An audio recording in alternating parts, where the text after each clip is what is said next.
വാർത്തകൾ തുടരുന്നു. തളിക്കുളം ബ്ലോക്ക് പഞ്ചായത്തിൽ പട്ടികജാതി വിഭാഗത്തിൽപ്പെട്ടവർക്ക് ചികിത്സാ ധനസഹായം വിതരണം ചെയ്തു. ബ്ലോക്ക് പഞ്ചായത്ത് ഹാളിൽ നടന്ന ചടങ്ങിൽ ഗീതാ ഗോപി MLA വിതരണോദ്ഘാടനം നിർവഹിച്ചു. ജീവിതത്തിൽ സാമ്പത്തികമായി പിന്നോക്കം നിൽക്കുന്ന കുടുംബങ്ങൾക്ക് സംസ്ഥാന സർക്കാരിന്റെ ചികിത്സാ ദുരിതാശ്വാസ ഫണ്ടുമായി ബന്ധപ്പെടുത്തി ഞാൻ അപേക്ഷകൾ വാങ്ങിച്ചു. ഞാനിതൊരു പ്രഖ്യാപനത്തിനല്ല, നൽകുന്ന അപേക്ഷകൾ കൃത്യമായി ഡോക്ടർ സർട്ടിഫിക്കറ്റ് ഉണ്ടോ എന്ന് മാത്രമേ ഞാൻ നോക്കാറുള്ളൂ. അവിടെ വരുന്ന അപേക്ഷകളെല്ലാം ആയിരക്കണക്കിന് അപേക്ഷകളാണ് കഴിഞ്ഞ ദിവസങ്ങളിൽ ഇതിനെ മാത്രമായിട്ട് നമുക്കൊരു PN. ഈ ആയിരക്കണക്കിന് അപേക്ഷകൾ നമ്മൾ കയ്യിൽ കിട്ടിയത് ഇത് കുടുംബങ്ങൾക്ക്, വ്യക്തികൾക്ക്, സാധാരണക്കാരായ വിഭാഗക്കാർക്ക് എത്രയും പെട്ടെന്ന് ഗവൺമെന്റ് സംവിധാനത്തിൽ മുഖ്യമന്ത്രി ദുരിതാശ്വാസ ഫണ്ടുമായി ബന്ധപ്പെടുത്തി ജനങ്ങൾക്ക് കിട്ടുന്നതിന് വേണ്ടിയിട്ടുള്ള അപേക്ഷകൾ നിങ്ങൾ നൽകുമ്പോൾ അത് കൃത്യമായി നിങ്ങളുടെ കൈകളിൽ എത്തിക്കുക എന്ന ലക്ഷ്യം മാത്രമേ ജനപ്രതിനിധികളായിട്ടുള്ള ഞങ്ങളെ പോലുള്ളവർക്ക് ഈ നിമിഷം വരെ, ഈ സമയം വരെ അത് നടപ്പിലാക്കിയിട്ടുള്ളൂ. Block panchayat president K. Dileep Kumar അധ്യക്ഷത വഹിച്ചു. നാട്ടിക ഗ്രാമപഞ്ചായത്ത് പ്രസിഡന്റ് അനിൽ പുളിക്കൻ, വാടാനപ്പള്ളി ഗ്രാമപഞ്ചായത്ത് president Rajani Krishnanand, block panchayat vice president Suchitra Radhakrishnan, ജില്ലാ പഞ്ചായത്ത് അംഗം CM നൌഷാദ്, ബ്ലോക്ക് പഞ്ചായത്ത് അംഗങ്ങളായ EB ഉണ്ണികൃഷ്ണൻ, മുനീർ ഇടശ്ശേരി, സജു ഹരിദാസ്, KV സുകുമാരൻ എന്നിവർ സംസാരിച്ചു. 84 ഗുണഭോക്താക്കൾക്കായി 6,71,000 രൂപയാണ് പട്ടികജാതി വികസന വകുപ്പ് മുഖേന വിതരണം ചെയ്തത്. LDF മണലൂർ നിയോജക മണ്ഡലം വാഹന പ്രചരണ ജാഥയ്ക്ക് വാടാനപ്പള്ളിയിൽ സ്വീകരണം നൽകി. ജാഥ captain TV Haridasan, vice captain KV Vinodan, KA Viswambharan, MM Manoj, KC Prasad എന്നിവർ സംസാരിച്ചു. കാനയിലേക്ക് മലിനജലം ഒഴുക്കുന്ന സ്ഥാപനങ്ങൾക്കെതിരെ കർശന നടപടികളുമായി നാട്ടിക ഗ്രാമപഞ്ചായത്ത്. തൃപ്രയാർ മേഖലകളിലെ വ്യാപാര സ്ഥാപനങ്ങൾ കാനകളിലേക്ക് പൈപ്പ് സ്ഥാപിച്ച് മലിനജലം ഒഴുക്കുന്നത് ശ്രദ്ധയിൽപ്പെട്ടതിനെ തുടർന്നാണ് നടപടി. ഇതേ തുടർന്ന് തൃപ്രയാറിലെ സുപ്രീം ബേക്കറി അധികൃതർ അടപ്പിച്ചു. മറ്റ് 2 സ്ഥാപനങ്ങൾക്ക് നോട്ടീസ് നൽകിയിട്ടുണ്ട്. നിരവധി സ്ഥാപനങ്ങൾക്ക് അധികൃതർ ഇതു സംബന്ധിച്ച് നിർദ്ദേശവും നൽകിയിട്ടുണ്ട്. നാട്ടിക ഗ്രാമപഞ്ചായത്ത്, ആരോഗ്യവകുപ്പ് എന്നിവയുടെ ആഭിമുഖ്യത്തിലായിരുന്നു നടപടികൾ സ്വീകരിച്ചത്.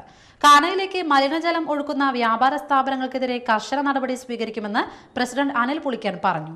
വരും ദിവസങ്ങളിലും നടപടി തുടരുമെന്ന് അധികൃതർ പറഞ്ഞു.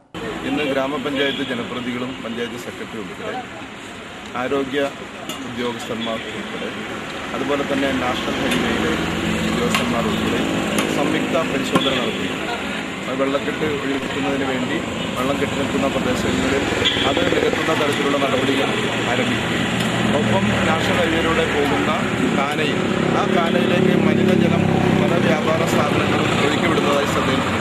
അവർക്കെതിരെ പരിശോധന നടത്തി ആവശ്യമായ നടപടി സ്വീകരിക്കാനും ഗ്രാമപഞ്ചായത്ത് തീരുമാനിച്ചിരിക്കുകയാണ്. അതിന്റെ ഭാഗമായിട്ടുള്ള കടൽക്ഷോഭം രൂക്ഷമായ വാടാനപ്പള്ളി ചിലങ്ക ബീച്ചിൽ ജില്ലാ പഞ്ചായത്ത് പ്രസിഡന്റ് KV ദാസന്റെ നേതൃത്വത്തിലുള്ള സംഘം സന്ദർശനം നടത്തി. അടിയന്തിരമായി കടൽഭിത്തി നിർമ്മിക്കേണ്ടത് സംബന്ധിച്ച പ്രമേയം കഴിഞ്ഞ ദിവസം നടന്ന വികസന സമിതി യോഗത്തിൽ അവതരിപ്പിച്ചതായി ജില്ലാ പഞ്ചായത്ത് പ്രസിഡന്റ് പറഞ്ഞു. ഇക്കാര്യം ജില്ലാ കളക്ടറെ ധരിപ്പിച്ചിട്ടുണ്ട്. അടിയന്തിരമായി കടൽഭിത്തി കെട്ടുന്നതിനായി MP MLA-മാരുടെയും ത്രിതല പഞ്ചായത്തിന്റെയും സഹായം ഉപയോഗപ്പെടുത്തുമെന്നും അദ്ദേഹം നാട്ടുകാർക്ക് ഉറപ്പു നൽകി. ജില്ലാ പഞ്ചായത്ത് അംഗം CM Noushad, Thalikulam block panchayat president K. Dileep Kumar, EB Unnikrishnan എന്നിവരും അദ്ദേഹത്തോടൊപ്പം ഉണ്ടായിരുന്നു. 2 ദിവസങ്ങളിലായി തുടരുന്ന കടൽക്ഷോഭത്തിൽ 10 മീറ്ററോളം കര കടലെടുത്തിരുന്നു. ഇപ്പോൾ കടൽ അതിരൂക്ഷമായി കയറിയിരിക്കുകയാണ്. ഇപ്പോൾ ഒരു വരി തെങ്ങ് തന്നെ ഇപ്പോൾ കടപുഴങ്ങി വീണിട്ടുണ്ട്. ഇനിയും ഇതിങ്ങനെ രൂക്ഷമാകുമ്പോൾ ഇവിടെ കര കയറി വരാനുള്ള സാധ്യതകൾ ധാരാളമുണ്ട്. അപ്പോൾ അതുകൊണ്ട് തന്നെ ഏറ്റവും അടിയന്തരമായിട്ട് ഇവിടെ കടൽഭിത്തി കെട്ടുക എന്നുള്ളതാണ് ഇതിന് പ്രായോഗികമായ ഒരു ഒന്നായിട്ട് കാണുന്നത്. അപ്പോൾ കഴിഞ്ഞ ശനിയാഴ്ച ജില്ലാ വികസന സമിതി ഉണ്ടായിരുന്നു. ആ വികസന സമിതിയിൽ കടൽഭിത്തി കെട്ടണമെന്നുള്ളൊരു പ്രമേയം ഞാൻ അവതരിപ്പിക്കുകയുണ്ടായി. പുതിയതായി വന്ന കളക്ടറെടുത്ത് ശ്രദ്ധയിൽ ഇക്കാര്യത്തിൽ പെടുത്തിയിട്ടുണ്ട്. അപ്പോൾ അത് നോക്കിയിട്ട് ഏതെല്ലാം വിഭാഗത്തിൽ ഏതെല്ലാം ഡിപ്പാർട്ട്മെൻറ്റുകളിൽ നിന്ന് ഫണ്ട് കിട്ടുമെന്ന് നോക്കിയിട്ട് അതിൻ്റെ കടൽഭിത്തിക്കുള്ള പ്രാധാന്യം കൊടുക്കാമെന്ന് പറഞ്ഞിട്ടുണ്ട്. ഇവിടെ കടൽഭിത്തി കെട്ടിയാലേ ഇവിടെ ഈ ഭാഗം സുരക്ഷിതമാകുകയുള്ളൂ എന്നുള്ള കാര്യത്തിൽ യാതൊരു തർക്കമില്ല.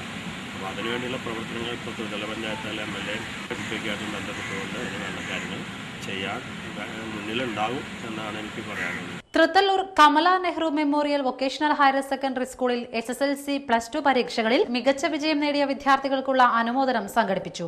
ജില്ലാ പഞ്ചായത്ത് പ്രസിഡന്റ് KV ദാസൻ അനുമോദന ചടങ്ങ് ഉദ്ഘാടനം ചെയ്തു.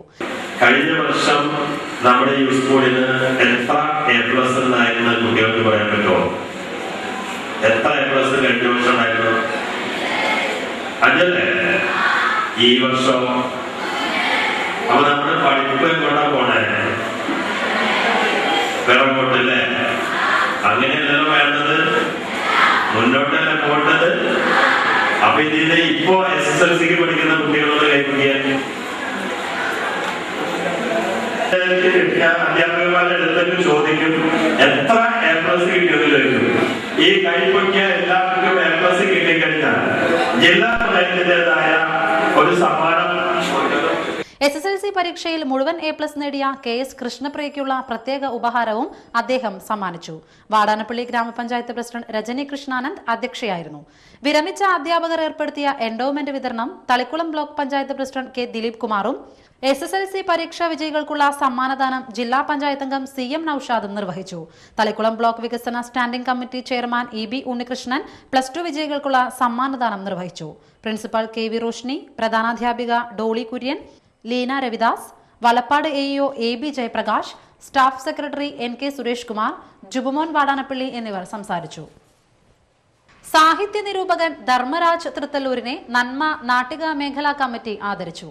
രോഗശയ്യയിലായ ധർമ്മരാജിനെ അദ്ദേഹത്തിന്റെ വസതിയിൽ ചെന്നാണ് നന്മ പ്രവർത്തകർ ആദരിച്ചത്. മേഖലാ രക്ഷാധികാരി ശ്രീവത്സൻ പൊക്കാഞ്ചേരി ധർമ്മരാജിനെ പൊന്നാടയണിയിച്ചു. മേഖലാ പ്രസിഡന്റ് രാജു വെന്നിക്കൽ ഉപഹാര സമർപ്പണം നടത്തി. Nanma vice president Rajan Kanjirakode, treasurer Ambareesh Thalikulam, Sivan Karanchira, artist Appu Vennikkal, Hari Thrithallur, secretary Manomohanan, Sumesh Chalippattu എന്നിവർ പ്രസംഗിച്ചു. ചളിങ്ങാട് പറമ്പത്ത് കണ്ടി അബ്ദുൽ കരീം അജ്മീറിൽ വെച്ച് നിര്യാതനായി. 68 വയസ്സായിരുന്നു. ഫാത്തിമ, BV എന്നിവർ ഭാര്യമാരാണ്. ജാഫർ, അൽഹാജുദ്ദീൻ, അബ്സഫ്, സബിത, ഹാജറ BV, അബ്ദുൽ നാസർ, അൻസാർ, റാബിയ എന്നിവർ മക്കളും അമീർ, നിസാർ, തസ്നി, റജീന എന്നിവർ മരുമക്കളുമാണ്. പ്രധാന വാർത്തകൾ വീണ്ടും. ചന്ദ്രാപിന്നി മധുരംപിള്ളിയിൽ തെങ്ങ് കടപുഴകി വീണ് 7 വൈദ്യുതി പോസ്റ്റുകൾ ഒടിഞ്ഞു വീണു. സമസ്ത കേരള ജമിയത്തുൽ ഉലമ കൊടുങ്ങല്ലൂർ താലൂക്ക് കമ്മിറ്റിയുടെ ആഭിമുഖ്യത്തിൽ നേതൃസംഗമം സംഘടിപ്പിച്ചു. തളിക്കുളം ബ്ലോക്ക് പഞ്ചായത്തിൽ പട്ടികജാതി വിഭാഗത്തിൽപ്പെട്ടവർക്ക് ചികിത്സാ ധനസഹായം വിതരണം ചെയ്തു. വാർത്തകൾ കഴിഞ്ഞു. നമസ്കാരം.